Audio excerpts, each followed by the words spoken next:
Hi, welcome. Today we got Chad Langley, Marietta College Pioneer Recruiting Coordinator. Appreciate you spending some time with us today. Thanks a lot, Marty. Hey, so tell us about the Storied Marietta College baseball program here. Yeah, so our goal this year, kind of trying to keep a long story short here, especially with our history, was to blend, the old school approach that has worked for such a long time here with some of the new school approach and the data and analytics you're seeing with baseball. And I think our program as it sits right now is a great example of that. Our past is the most storied past of any Division III baseball program in the country, with 6 national championships, 7 national runner-ups. We've been to the World Series 20 plus times. We've had 50 guys drafted or signed in professional baseball, which are all Division III records. And now moving into, where our program currently sits, we now have the nicest turf baseball field in the country. We're doing a lot of things with video and with data that we haven't done in the past, that we've now caught up and passed a lot of other programs, in terms of player development. So, long story short, we have the best Division III baseball program in the country with the most successful past. And we've done a lot over the last couple of years to hopefully have that continue and have that success sustain over the next 50 or so as well.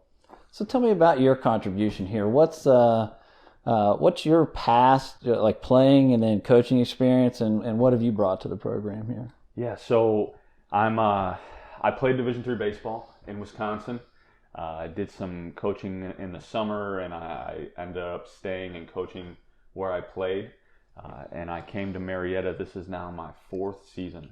When I came here, I took a leap coming from Wisconsin in the middle of a season. I think my first day, my first year was right around this time when I first started. So I took a leap. I came down here as a part-time coach, 9-10 hours away from where I live. And now after my first 6 months of being here, Coach Brewer offered me the full-time position as our recruiting coordinator and hitting coach, and that's kind of where my responsibilities still lie. I would say my number one and main focus is the recruiting side of things, and Coach Brewer and I kind of head up the offense together and brainstorm and come up with our practice plans together. So recruiting coordinator number one, and then hitting coach along with Coach Brewer as well. So most people know or have a general idea, hey, hitting coach, fielding coach, pitching coach, what those guys are doing. Tell me about the role of the recruiting coordinator. What are all the responsibilities that are on your plate? So there's a lot of them. Like you said, a lot of people don't know those roles, and it really depends on the time of the year, what hat you're wearing under that recruiting coordinator, umbrella. Right now, it's maintaining and building a stronger relationship with our current 2020 committed guys, as well as continue to recruit and talk to, the few guys we have left on our board. As we move on in the next few weeks to couple months, we'll start to take a look at the 2021 class, familiarize ourselves with some of the names, some of the better players in our area and across the state. And then when we get into the summer, recruiting's kind of off for the first month. I really think there's a difference in recruiting and going and identifying players, right? So for June and the first part of July, we're on the road, a good part of the week, good chunk of the week, identifying players that we think can currently or in the next year or two play in our program. And then as we get into July and August, the recruiting begins, calling, texting guys constantly. We're starting visits earlier and earlier. The whole process is starting to move up. So mid to late summer, we'll start visits as we continue to recruit our guys, and we'll continue visits, up through November. And all the while we're doing that, we're maintaining and creating relationships with those guys. And then hopefully, some commitments start to roll in depending on what we're looking for in that class and what our needs are. And then the cycle kind of starts over again. So it's kind of where we sit.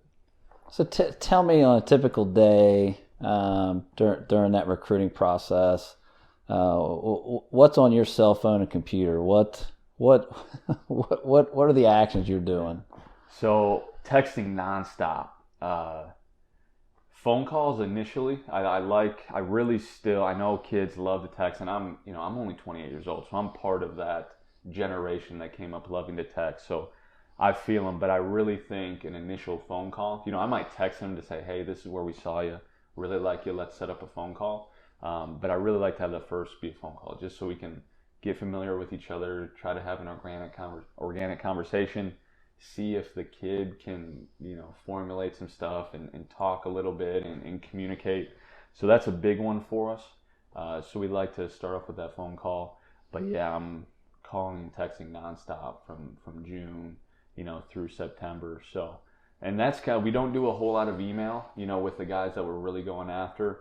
But yeah, you probably ask my wife, I'm on my phone constantly with the text messages and phone calls. And now with our whole team just got brand new iPads with keyboards and some stuff. So we're going to look to implement some new ways to start to communicate, with our recruits and with our committed guys moving forward. But right now it's just a whole lot of text messaging and phone calls. So a lot of questions I get, and we talked about this a little earlier, was, hey, what recruiting events? So if I'm interested in Marietta College, what are some of the events that you guys routinely go to or have had success at in the recruiting process? So, and right away, if you're interested as a potential student athlete recruit in a certain college, whether it's Marietta, whether it's anywhere else, the prospect camp's going to be, the huge one. But outside of that, really, especially in our area, the Ohio area, if you want to stay in this area, the PBR Ohio Top Prospect Games kind of kicks off the whole summer for us. That's always kind of in the first week of June. A ton of really good players, a lot of guys that are there end up getting scholarship money, and are a little bit over our heads. But, we're starting to get, I would say half of our Ohio kids in our 2020 class that are committed, we first saw at that showcase. So I'm pretty sure that's an invite showcase only, but I would highly recommend going to that if invited. And then they have a couple more, PBR has a couple more showcases that are pretty good. But then the tournaments, a couple of the big tournaments that we're at every year are the Cincy Flames Tournament of Champions over in Cincinnati. That one comes up all the time. I always hear that. Yeah, it's very popular, and they have a ton of sites. It's kind of organizationally, it's a pain in our butt just because sometimes you're driving 40, 50 minutes between games and all over the place, and then your hotel's here after a long night down here. So, but it's a really good tournament, full of talent, full of teams from all the states we recruit. Buckeye Elite in Ohio. PBR is also starting to do some tournaments. They did one up in Toledo, Columbus, Cleveland last year that were really good. They were smaller 8 to 12 team tournaments that were pretty centrally located that were really nice for coaches to go to. But any of those big tournaments in the big cities are definitely ideal if you can get in a travel program. And Legion ball, I hear people say all the time, no one falls through the cracks these days, but I just don't think that, right? So we try to make it a point to go to Legion. So if you're looking to get seen by a ton of eyes, right? I don't think Legion ball is the thing to do. But if you want to get seen by us, we'll see you if you're playing Legion. So it just kind of depends on your target schools, where you think you may play. But I would say 1 to 2 showcases, starting the summer after your sophomore year, and just making sure that whatever summer team you play for hits maybe 1 or 2 of those tournaments, and especially plays in tournaments in the general vicinity of where you want to go to college. I see all the time, kids from Wisconsin will come play 3 tournaments in Ohio over the summer, and then you call them and they say, hey, I want to stay in Wisconsin to go to school. It's like, then why did you come to Ohio for 3 tournaments, right? So it's getting a part of a program that understands how recruiting works and isn't just trying to send you to these places so they can ask you for more money, and just getting to 1 or 2 of those good showcases. No reason to go to 4 or 5 of them, but 1 or 2 good ones is definitely the way to go. So as the recruiting coordinator, you've got a showcase, a PBR, since let's say it's a showcase or a tournament. What goes into the process before you ever get in the car and head down the road? What are you doing to prep for that event? So for tournaments, it's a much longer process to get organized for. For showcases, we'll really just look at the roster, see if there's any names on there that we're currently recruiting or, any names that we know. We'll also, if this coming summer, right, we'll be moving on to our 21 class. Some showcases are for 2021 and 2022s, right? Have those 2 grad years combined. If it's heavy 2022 and it's a longer drive for us, maybe we won't go. So we want to see that kids are playing the positions that we're really targeting for that recruiting class, and that we're going to see a lot of kids in that class. So that's really the 2 things we look for in terms of showcases. And then tournaments, yeah, it's a lot. So we try to stay organized with which kids we're recruiting, play for what summer teams, and then we get that schedule. And that's the first thing we do when we look at the schedule. Okay, look at the teams. Every kid that we're currently recruiting, if their team is playing at this tournament, we're going to highlight it, try to make it to one of their games, at least to show, our faces, to show that we care and that we want them. And then it's kind of like, there's some teams that we really like to see every year. Ohio Longhorns, Ohio Elite, I could go on and on of teams that we at least want to see every year because they traditionally have good players and we've had, a good relationship with them in the past. So if it's early summer, we'll make sure to at least try and see all those teams. If we know we'll see the Longhorns later in the summer and it's between the Longhorns and this team that we might only see this weekend, we're going to go with that team. So it's a lot of that, especially the Cincy tournament, a couple of them in Columbus that play, Cincy plays at Xavier, Northern Kentucky, Cincy, kind of all over the place.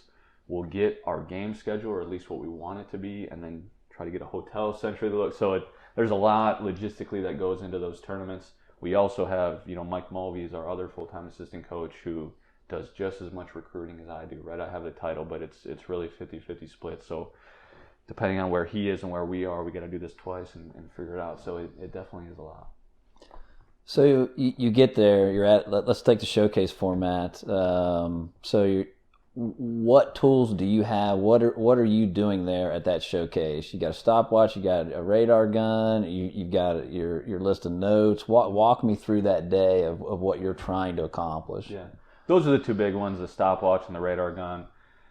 And I use the stopwatch, for quite a bit to, if a lot of the showcases are doing in-game stuff now, maybe they're games with 1-1 counts, which are really nice. They're not just the go run a 60, take around a BP and take 6 fungos. So they're adding gameplay, which is really nice, seeing what their time down the line is, which is a little more applicable than the 60-yard dash.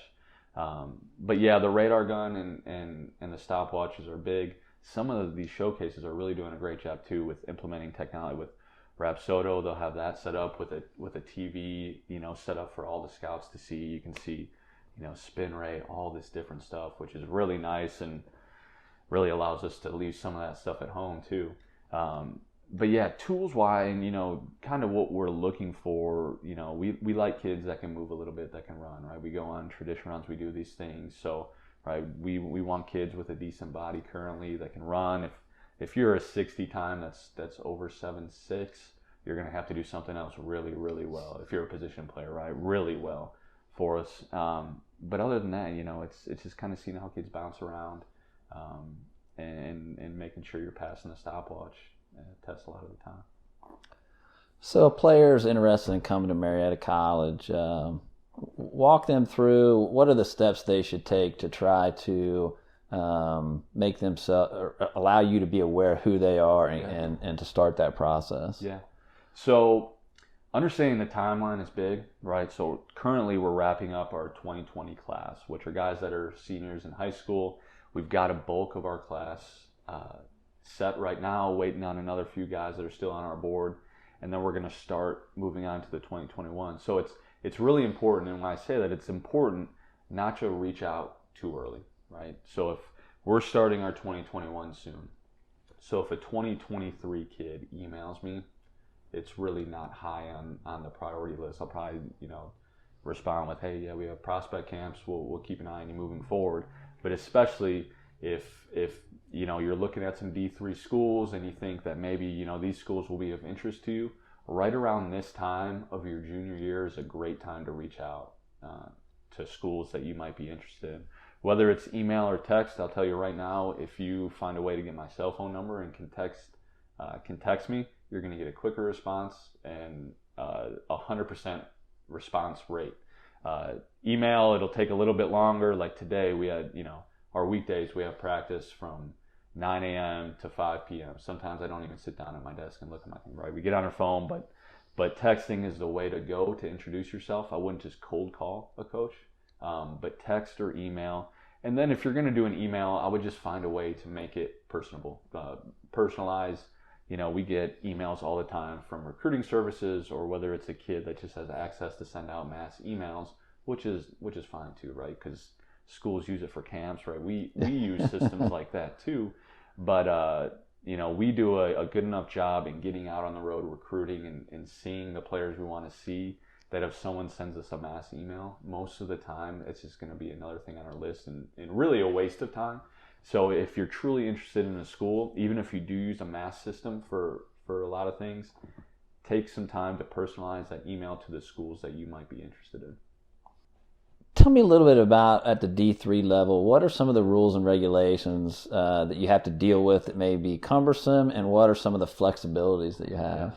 And so flexible is definitely more our way. It's that we don't have the dead periods or the non-contacts.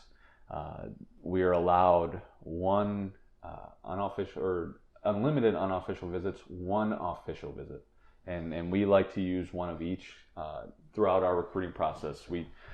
Our first in-person contact, we like to have an unofficial visit where we bring guys on campus tour, sit down with admissions for a little bit, sit down with Coach Brewer, for an hour. He'll talk you through baseball and answer any questions you have. We let you go to lunch with a couple of our current players, so you can get away from the coaches for a little bit, talk to them about a day in their shoes, what does that look like? And then Coach Mulvey and I give them a little athletic facility tour.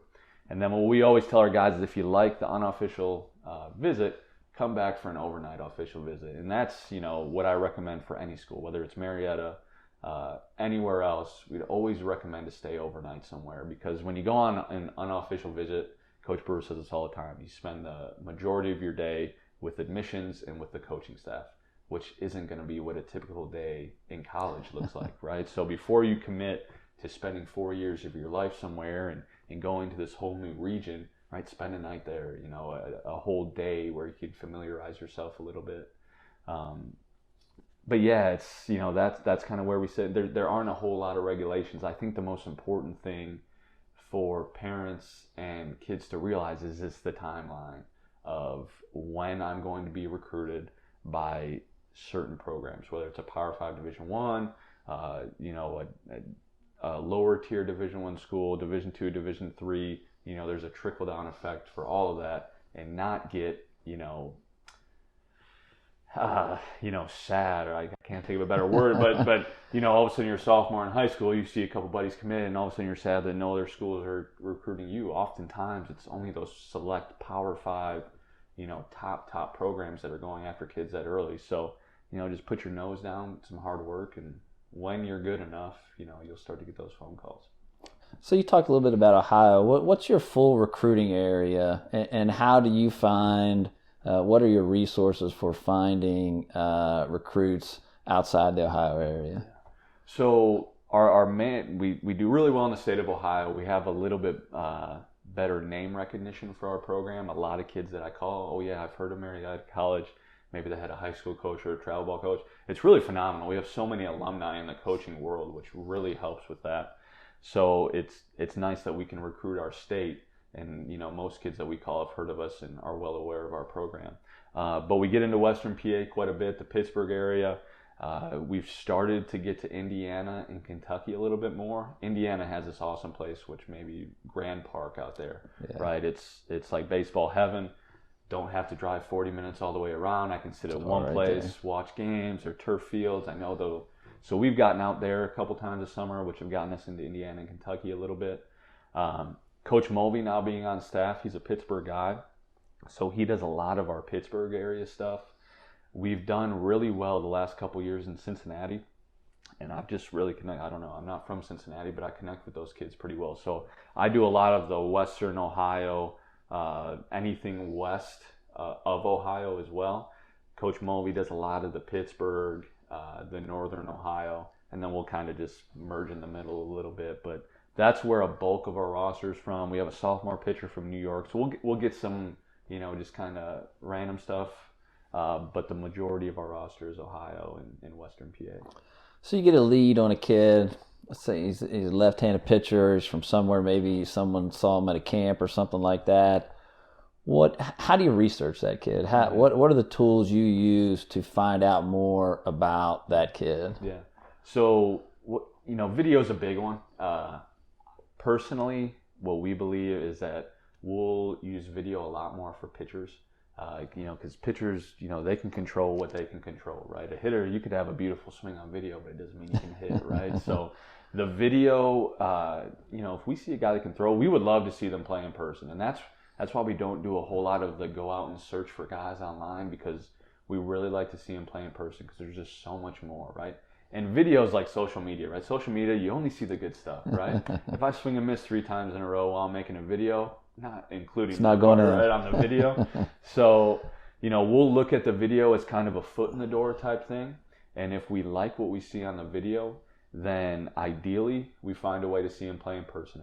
If it's early enough in the process, if it's during the summer, we'll. And when you do, are you reaching out to them before, or are you're just going to go see them first before you start maybe potentially reaching out? You're doing all this before, or are you going to contact them? We'll contact, because for some kids just won't have interest, right? If it's a kid, maybe it's a kid's video that we see, whether it's he sent to us or an alumni, right, sends it to us and we like it. I always like to reach out to them first, because they might say, hey, I'm a criminal justice major and that's exactly what I want to do. I don't want to do anything else. And I'll be like, well, I don't want to drive 3 hours, right? Since we don't have criminal justice. Right. So I do like to, there's some guys that don't. And I think if we were in a bigger metropolitan, if we were based out of Cleveland and that game was in Cleveland and a 10-minute drive, then maybe just go do that, right? And make sure I like that kid before I reach out. But most of our drives are a little bit longer. So I like to reach out before, because if we go see someone, it's most of the time an entire day for us. So yeah, definitely like to reach out to them. How do you guys use junior college in the junior college in your recruiting process? Is that something that works here? Is that something you guys focus on? Is that a big part of what you do? So it's not. In short, it's not a big part of what we do. We actually have a kid right now, which would be he's not committed, but it would be, since I've been here, our first junior college guy. It's just a lot of times those kids go junior college because, maybe they weren't getting recruited by the Division I or whatever type of school they wanted to get recruited by, they weren't. So they're going to a junior college to hopefully develop over the next year or two, and then eventually get recruited by that school. And a lot of them, if they don't, and most of the time it's because the kid's looking to be a Division I baseball player, right? And if they don't develop and they're still not getting those calls, a lot of times they just will go to school after that, or they won't continue their baseball career. Is it difficult financially coming that way? Because you're coming in as a junior, so a lot of scholarships and stuff aren't set up necessarily for that process. So I imagine financially it's even harder as well. So we actually improved our transfer scholarships prior to this year was set up that way for, hey, it was almost like a punishment to go to the junior college route, but now they're just as good as the scholarships that you would get coming out. So, financially, there isn't a big difference, and now it's going to be a big difference in the bill you get from the junior college you just came from to here. So that that could be a shock, and that's a part of it too. Some kids go to junior college just because they can't afford the 4-year liberal arts school that the degree that we offer, and we understand that's a big part of it too. So one of the big problems that I see parents making is their assessment of where I can play baseball. Mm-hmm. So everybody starts off, hey, I'm going to go play at Florida State. I'm going to go play at Arizona or something like that. Can you talk a little bit about, and maybe we go position by position, what you're looking for, or kind of what a ballpark range of what that athlete looks like when they come here to Marietta College? Maybe start off with like pitchers, righties, and lefties. What that typical blueprint looks like. Yeah. So we're looking for guys who, as a pitcher, we really want to see the arm work, right? We want to see a smooth arm. You see guys with the herc and the arm just visually, it's like something's off, right? If you have an athletic arm that just moves freely, and you're a right-handed pitcher that's 78, 79 over, that's probably a guy that can develop and grow into some higher velocity throughout the years with the right work put in.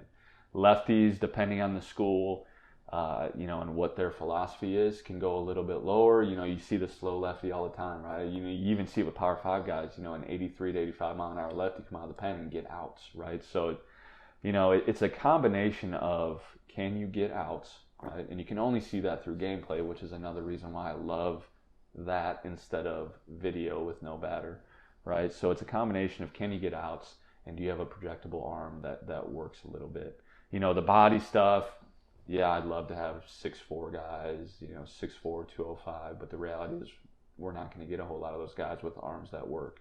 So I think it's definitely more of an art than a science, and just figuring out, I've adjusted every year, right? Because I'm young and learning and every year, and what type of kid, works hard at it, what type of kid can really develop on the mound, what type of arm can develop. So it's tough, but that's kind of where, the pitchers are. It's, we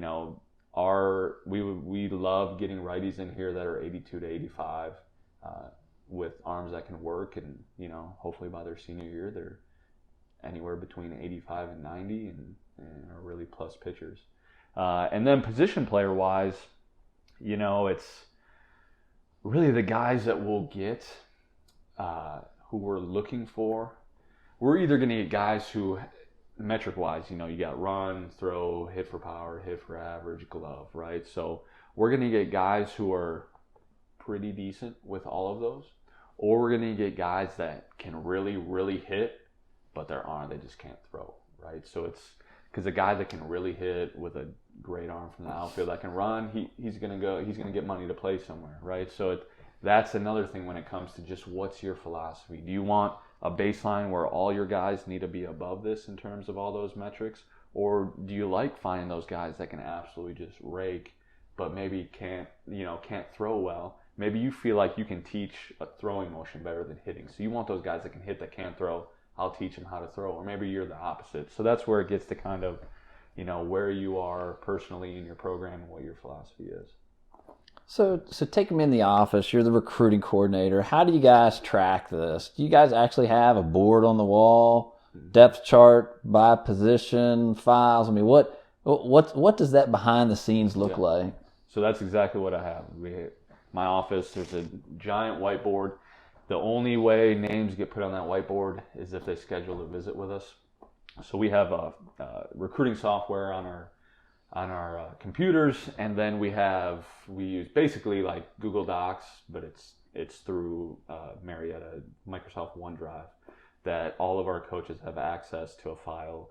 And every time we see a player over the summer we put the name down and their organization. So throughout the summer, we compile this giant list, and then we have a call sheet. We make calls, texts, start actually recruiting, and then we have our board.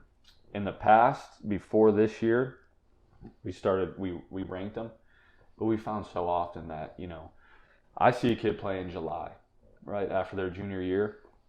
If they end up committing to Marietta College, oftentimes I don't see them play again until either the following summer or the fall they get here, right? There's 12 months oftentimes between when I see them play, so oftentimes those rankings go out, because 12 months is a long time of guys that are either lifting their butts off and working their tails off, or guys that committed and just kind of coasted into it. So we turn the rankings off of power ranking 1 through 13 right-handed pitchers, and we just have a system of, if we see a kid play and he's a number 1, he's possibly a professional guy. Number 2 is a scholarship guy.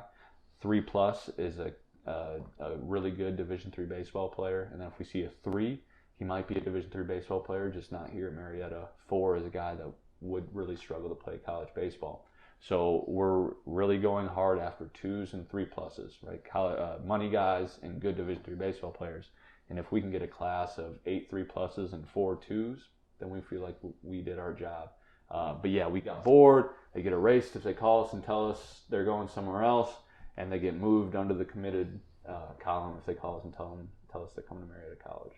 Awesome. So talk to me a little bit about, what does a typical recruiting class look like coming into Marietta College? I mean, I know it's need-based, but on average, what's that look like? So number-wise, it typically looks 10 to 15. That's where we like to stay. This 2020 class is a little bit bigger. We were talking earlier, didn't do a great job forecasting of how much our facility improvements, would really help with that. So 10 to 15. And what a facility improvement it is. Yeah, so it's, but 10 to 15, we like to keep our roster hovering between 34 and 40. That's where Coach Brewer likes it. That's where we feel like we can, really develop our guys. You see these programs have 60, 70 guys, and it's just like, how do you give personal attention, right, to those guys and really develop them? So we like that 36 to 40, and if we stick to that 10 to 15, if you have a couple of kids leave because, maybe they're not playing as much as they wanted or something happens, so 10 to 15 keeps us in that 36 to 40 roster-wise. So there's a lot of parents out there that think, hey, I've been through this process. I've committed to Marietta College. So now I'm guaranteed when I come in as a freshman, I'm going to start at third base. I'm going to bat third in the lineup. I'm going to play, have a great career, go to World Series, be an All-American. What has to happen after that commitment process? Because you're saying, that's your junior year. You should have a whole other year before you even get here. Tell me about the guarantees and what exactly does that mean when you show up in the fall here, your freshman year? Yeah, and that's a big thing we've talked to our current roster about, is that our current group is that, hey, just because you're at Marietta, just because you're wearing the pinstripe doesn't mean you're going to make a World Series. Winning is really hard. We should enjoy it when we do it, and we need to work our butts off to see it continue. But that's big. And we we want guys to want to play right away. It's going to be really hard, but, when you commit here, you should be then working your butt off to start as a freshman, right? We have 1 or 2 freshmen start every year, and that should be your absolute goal, with in mind that it's really hard to do that, right? And if you go look at national championship teams and championship teams in professional sports, normally it's not filled with a bunch of freshmen. Normally it's not filled with a bunch of rookies. And if it was, most of the time that means I'm not doing my job and our coaching staff's not doing their job, right? Either players are getting worse after they get here, so they're not playing, the incoming guys are, or we don't have, good classes. So when you commit, I always tell them, hey man, this is awesome, enjoy this is phenomenal, but now the real work begins, right? You have to continue to develop, because there a lot of times there's multiple guys coming in at the same position, and not only do you have to beat out the guy next to you, but you also got to beat the kid who just started at your position as a sophomore. So there's so much, and that's at every level. You got walk-on guys coming in, even in scholarship programs. You got JUCO guys coming in. Yeah. That you got to work every year to keep that. And winning is such a big thing that coaches get fired if they lose, right? So it doesn't matter if it's a walk-on guy, a scholarship guy. If this dude's going to give them a chance to win, they're going to play the guy that gives them a chance to win. So yeah. So you talked a little bit about video. What are you looking for first? You looking for a skills video, a highlight video? What's the first kind of video that you want a player to be sending to you? Yeah. So let's go pitchers. If you're sending someone a pitching video, get a couple different angles, straight from the side, maybe behind the pitcher, and then maybe behind home plate, right? It gives the pitching coach a chance to see everything they want to see mechanically. I would also include a radar gun, and it's huge to have a radar gun included in that, not just say my fastball. I throw 95. Because 95 is actually 87, and 85 is actually 78, right? So include a radar gun. I would say a Stalker Sport. Or a pocket radar is what most colleges use, and that consistency thing is big. I see 4 different radar guns at a recruiting event, and sometimes they'll say 4 different things, and 4 miles an hour is a big difference, right? So I would say try to borrow from someone Stalker Sport. Otherwise, the pocket radars are pretty affordable nowadays too. But a couple different angles with a couple different radar reads of each pitch. So if you throw a fast curve change, have 2 or 3 fastballs from the windup and stretch, 2 or 3 curveball changeup, and then a couple different angles to see that mechanically. Position players, really like defensively to see you from the front, just mechanically how your feet work, how your glove hand works, and then maybe even behind with the throw in the video, just to see how that ball is getting across the infield, right? Is it that arc, or does it fly a little bit? Also, a radar gun, if you have that, it is great, just so we can put a number to it for a consistency basis. Catchers have a couple pops in there from a couple different angles. Make sure that the person catching for you at second base isn't reaching in front of the base to catch, because you stop that time right when they catch it. So you got to make sure you're catching that over the base to get those accurate times, because a tenth, is a big difference in pop time. And then when you're catching, you got to make sure you're sitting back and waiting for the ball. There'll be see guys, that are basically standing up and creeping in front of home plate. So try to make that thing realistic. Maybe even put a batter in the box. And then hitting wise, love to see it off BP. I just fast forward. If you send me you swinging off a tee, I don't even watch it. I like to see BP at the very least. I don't want to see underhand flips or tee work. But if you have live at bats or BP, maybe from that side angle, and then I like looking from behind just to see, how long your barrel stays in the hitting zone and some things like that. But those are good places to start. Throw a 60 on there if you have it. But try not to make it longer than a minute and a half, 2 minutes too. You don't want a 45-minute skills video? Exactly, with music blaring in the background and everything. So yeah, but that's definitely a good place to start. And the radar gun is big to have in there too. Tell me some of the problems. So I'm sure you see all sorts of videos rolling in, right? Mm-hmm. What are some of the things that you see parents and players doing wrong in their videos? Okay. So yeah, I watched one the other day that was 3 minutes straight of hitting off a tee. Didn't do a whole lot for me.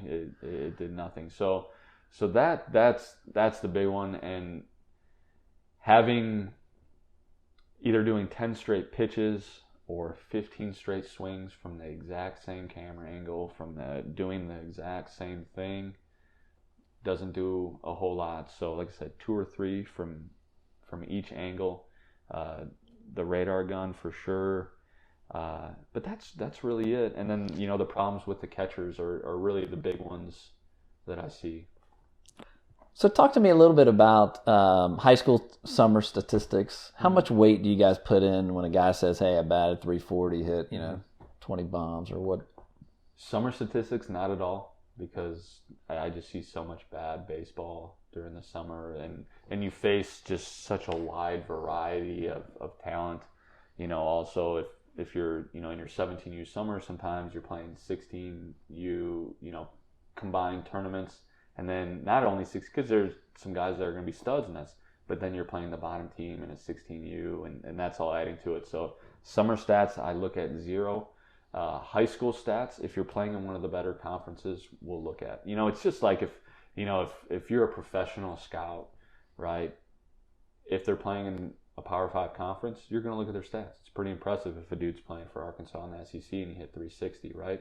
But if, it's a guy that's in a Division III conference, just because you hit 360 doesn't mean that's going to translate, right? So it's a little bit of that. If it's a really good high school conference in the area, it'll weigh into it a little bit. Or if you're, first team, Division I All Ohio player, you're probably a good player. That'll get us to at least look at your video or come out to see you play. But we don't look at that a lot. And we get, going back to your last question of what are some, then you'll have a slide of all your stats. We stop watching when it comes to that. It's really not about the stat, and that is an important thing to understand. That I would rather go out and see you play baseball 1 9-inning game than have a stat book of your last 2 years playing baseball. I really would, and that's the big difference maker for us and for most recruiting guys out there. So what advice do you have for players in calling a college coach? So I'm getting ready to talk with you on the phone. I'm trying to get prepared. What's your advice for that kid in preparation for that phone call and how to make that a good encounter? Just be yourself. That is absolutely the biggest thing, and know that it's different now than when I first started. But I was kind of nervous to call kids first off because it's like you don't know what he's doing.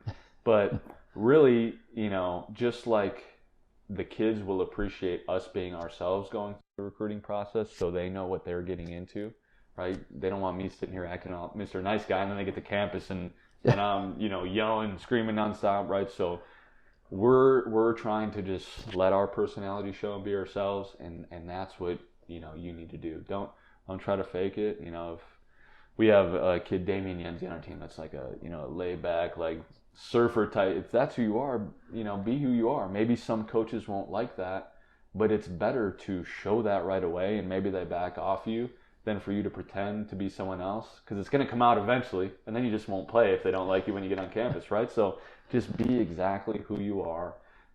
Come with questions, because you have questions, right? But it's, have you put some time in and actually sat down and thought about it? And then hopefully, you said yes to this phone call because you have some sincere interest, right, in that program. Hopefully if you don't, you just say, hey, coach, I don't have any interest. And at least myself, it's like, all right, thanks, man. If something changes, and that's because that happens all the time, right? Exactly. And it happens and we try to be as honest. But if you do have sincere interest in that program and you're going to set up a phone call, have something, a talking point or a question to show that you did a little bit of research. Hey, coach, you guys won 6 national championships. Do you think this year, this group, you got a chance to win 7th, right? It just shows me that you did a little bit of research. You looked into stuff. Or, hey, coach, saw you guys got a new turf field. What's been the difference, with the turf compared to, just something that, oh man, that dude did some research. So in that communication process, especially with the phone call, what's a good length for that phone call? 10 minutes? 20 minutes? What's the average phone call take? So if I have a phone call, and a lot of times I'll get from parents who'll say, oh man, it was like 15 minutes and that was it. And I'm like, well, what? Yeah. Sometimes that's all they have time for. They're calling 20 guys maybe one night. For sure.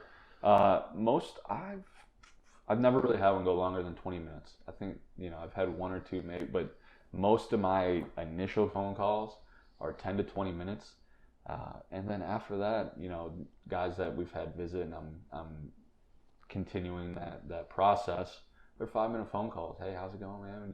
Doing anything crazy this week? What you got going on? And give them a little update on where we are, where our group is, what we're doing at that time of the year.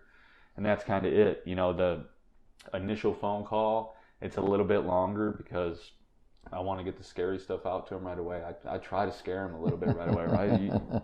You play baseball here, you're going to work harder than you've ever worked. You're going to do more than you've ever done. Talk about the education, right away. That's the first thing I talk about because I want to make sure we're a match and we can get them where they want to go. And sometimes the initial phone calls are 2 minutes long because they say, hey, coach, I want to do mechanical engineering.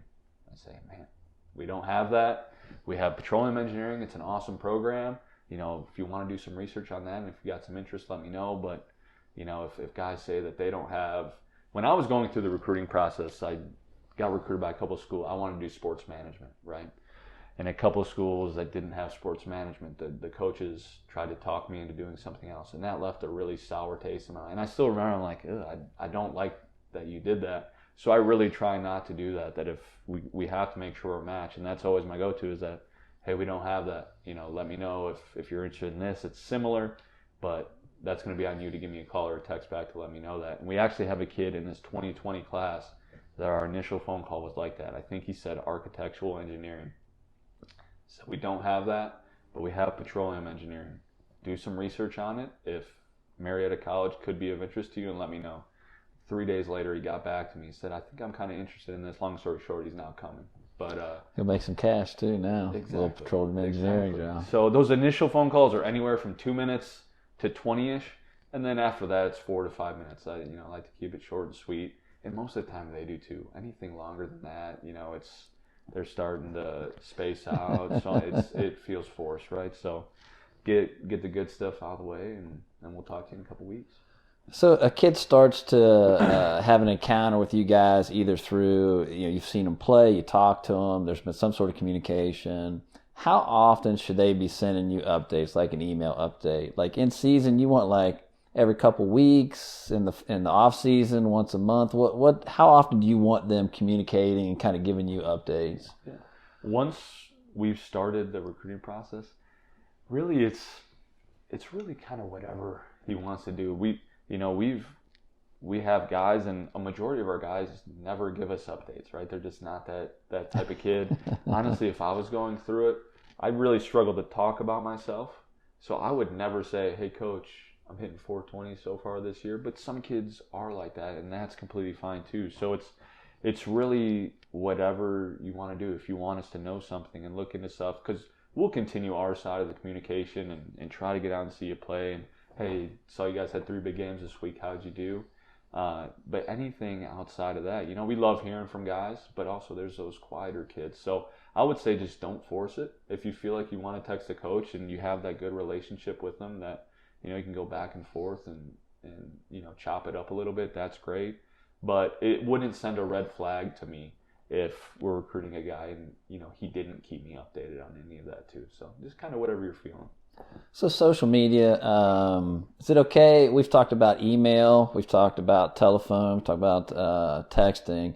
What about direct messaging via social media? Is that an okay communication chain? Guy can for sure click you up and start it there? Yeah, and that doesn't happen enough, honestly.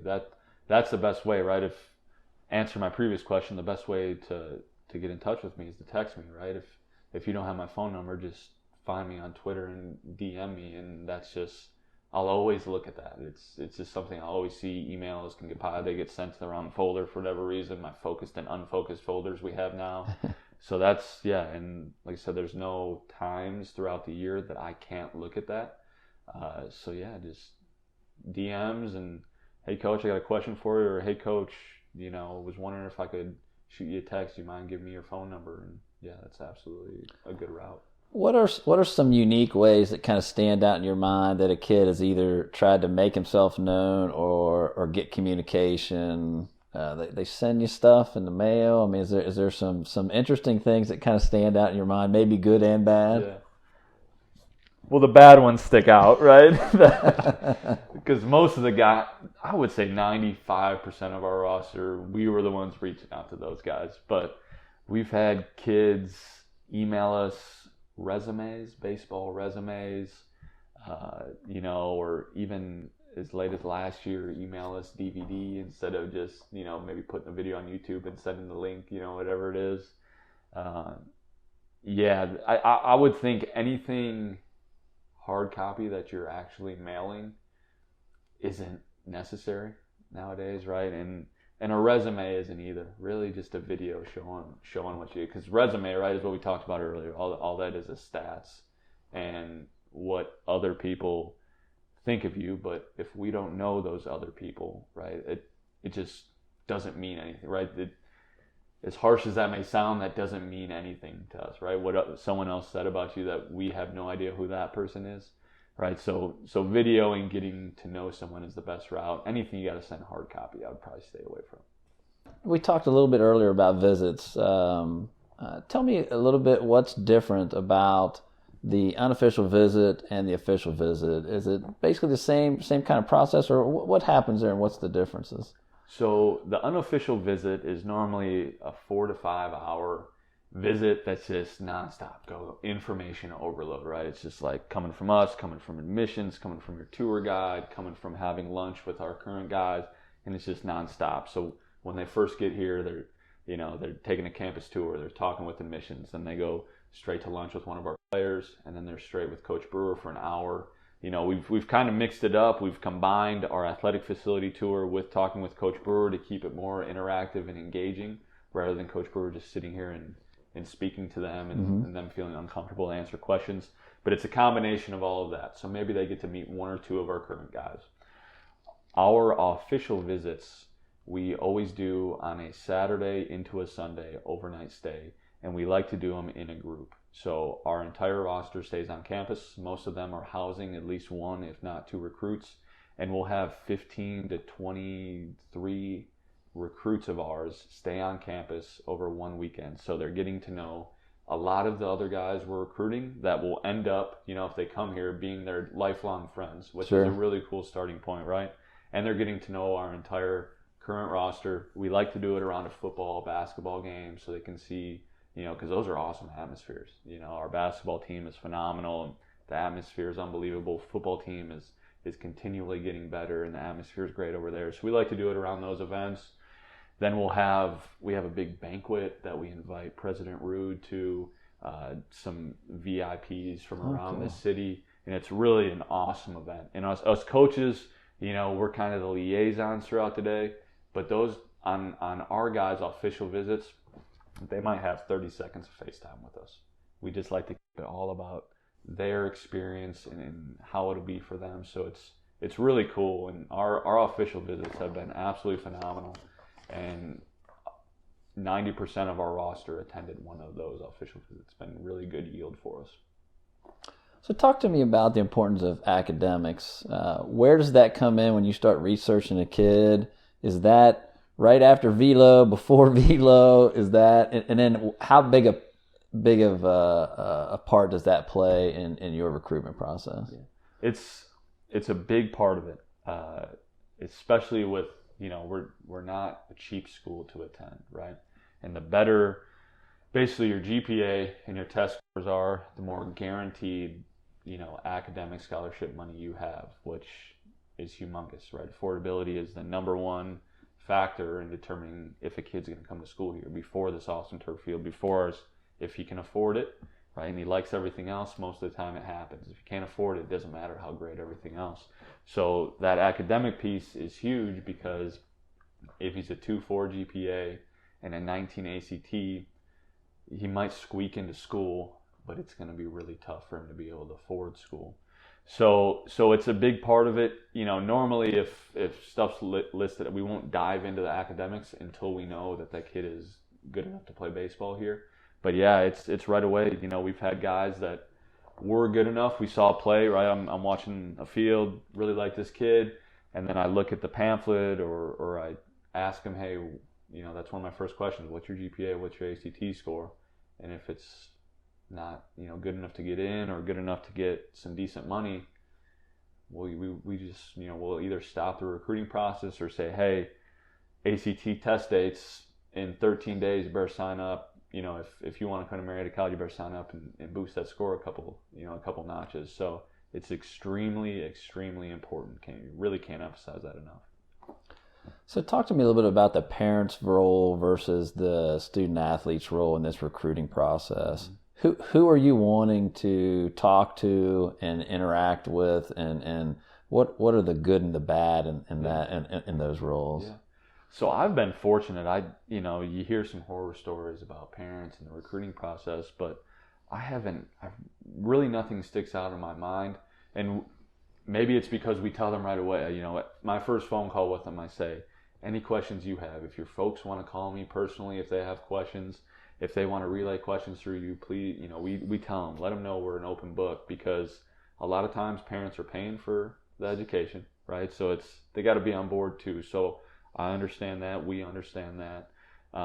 And oftentimes they're a huge, whether the kid wants to admit it, right? The parents are a huge influencer on what they do, where they decide to go. So to have a strong relationship with the parents is big. So there's kids that in the recruiting process, I talk with their parents on a weekly basis. And there's kids that outside of the visits, I never talk to their parents. So it's really, however involved the parent wants to be, we'll facilitate that. And oftentimes kids don't do their due diligence on the completing the application part. The kids have no idea what's going on with the FAFSA. They have no idea what a financial package looks like and what they need to get in for them to be part of that first round. So oftentimes it's a lot easier to talk to the parents about that stuff. Maybe they've been through it, or at least they care about that, right? The kids oftentimes don't care about that as much as the parents do. So it's, I love when the parents are healthily involved and just, in it looking out for their kids, and we'll definitely facilitate that as much as we can.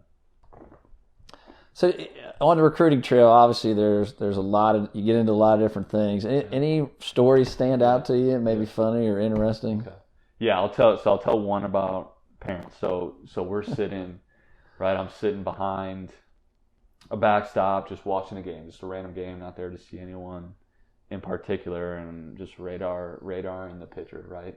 And I can't remember the exact numbers of what it was, but the dad, presumably the pitcher's dad, right, he's standing a good 20 feet away from me. A bunch of parents in between. He's like, how hard's this kid throwing?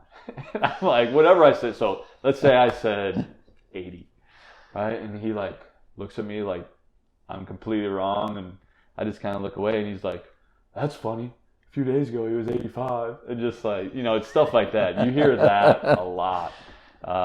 You can probably see the parents when you're at the event. You could probably just tell who mom and dad are. Yeah, sometimes, yeah. A lot of the times you can, and that's where,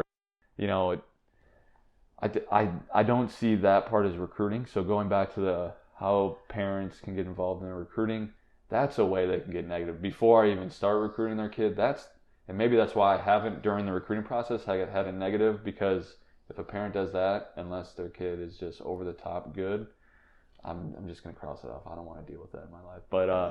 But that's one of them. And then with one of our kids, I think a cool story. I don't even know if I've talked to him about it since this happened. He's a sophomore for us. Alex Page, last year was a freshman, was first team All-ACC, really really good player from Cincinnati, and he had this long flowing hair, right? And you being an alumni here, that doesn't really go down here. So he had this long flowing hair. It was part of our initial conversation, right? You okay? If this thing works out, you okay with chopping those blocks? But so we're playing at Wilmington, right? So he's a senior in high school. We're going through the recruiting process. It's us in Heidelberg, right? So that one's personal. Yeah. Us in Heidelberg, not only on the field, but in the recruiting, side of things. Go to Wilmington. And he tells us before, Coach, I'm going to be at the games. In between games, I'm walking to the bathroom. I see this kid. I just walk to the bathroom. I make nothing of it. I just noticed him. And I walk back, and this kid starts approaching me. I'm like, how's it going? And he's like, yeah, Coach. And it takes me like 5 seconds to recognize it's Alex Page. He chopped off. He buzzed his entire head. I had no idea who it was. I said, what is this you telling me you're coming to Marietta College? As a joke, and he's like, yeah, it is. So he buzzed his off that's to announce his commitment. So that was one of the coolest commitment stories I've had. But tip of the cap. Cool. Well done. That's pretty cool. So why Marietta College? I'm a prospective student athlete. I'm looking at my options out there. Why Marietta? So first, our campus, our President Rude, since he's been here, he's in his 4th year. I came in at the same time. So I know nothing of how it was. All I know is what people say, right, that we're here. And what he's doing on campus in terms of facility upgrades for athletics and academics is unbelievable. You walk around our campus, it's absolutely beautiful. Our grounds, everyone does a great job. The campus is stunning, right? Academically, we're continually getting better. In the coming years, every student's going to get an iPad and all this stuff, the technology that's going into the classroom. A couple of our bigger programs with our Madonna Leadership program, petroleum engineering, we have is just some phenomenal degrees. Sports management is now like the 3rd biggest major on campus, and the program just started 10 years ago. Rick Smith, the guy who runs that, is just absolutely phenomenal. You walk to the basketball arena, we've got a jumbotron, a film room for all these teams. I mean, it really makes you feel like you're at a big time, bigger school when we're at little old Marietta College with 1,000 people, right? So academically, we're really, taking a step forward. It's a really good degree. And then, if we're talking baseball wise, it's really hard to come out to this field now and say no. It's the most beautiful playing surface I've ever seen. We tell guys we feel like we have the nicest turf field in the entire world right now. There's no one newer that has the turf system we have, and it's beautiful. We have an athlete weight room that has 18 squat racks, right? Our team goes and lifts together all the time. Our indoor facilities are phenomenal, even though we just don't need them very often.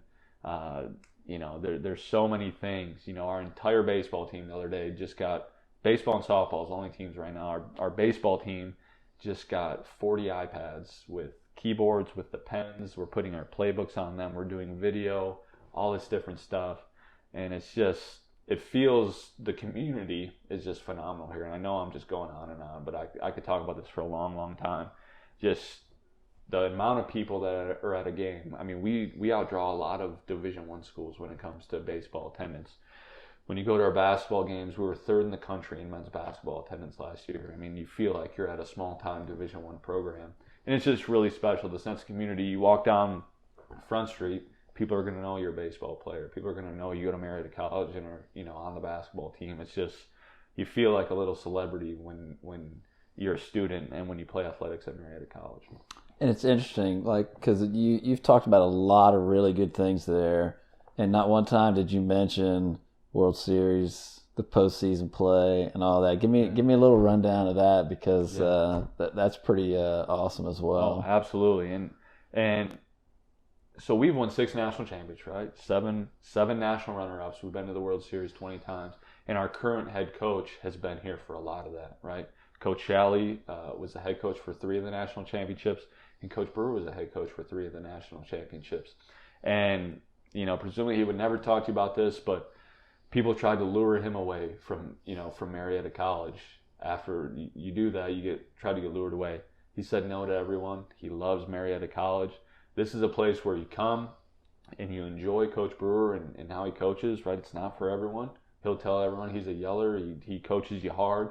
But if you like him, he will be here for 4 years, right? We talked about so much of playing and recruiting is the philosophy of the staff. It's going to be the same philosophy that you fell in love with that made you decide to come to Marietta College your whole 4 years. You're not going to have a different head coach after your freshman year. But he's great. I mean, he knows how to win. And more importantly, he's seen those winning teams and how they interact, what the culture has been of those winning teams. So if we start to get off track, or we've got a group of kids that aren't doing it that way, he can talk to them. And from personal experience, he can say, you are not acting like a national championship team acts, or how a player that's part of a national championship program, you're not behaving how they should behave. So it's invaluable for the players, but also for the coaches to be around him and just see how he operates, and see what we need to do to get back to the World Series. Awesome. Chad Langley, recruiting coordinator at Marietta College. Appreciate you spending some time with us. Thanks a lot. Appreciate it. Thanks, man.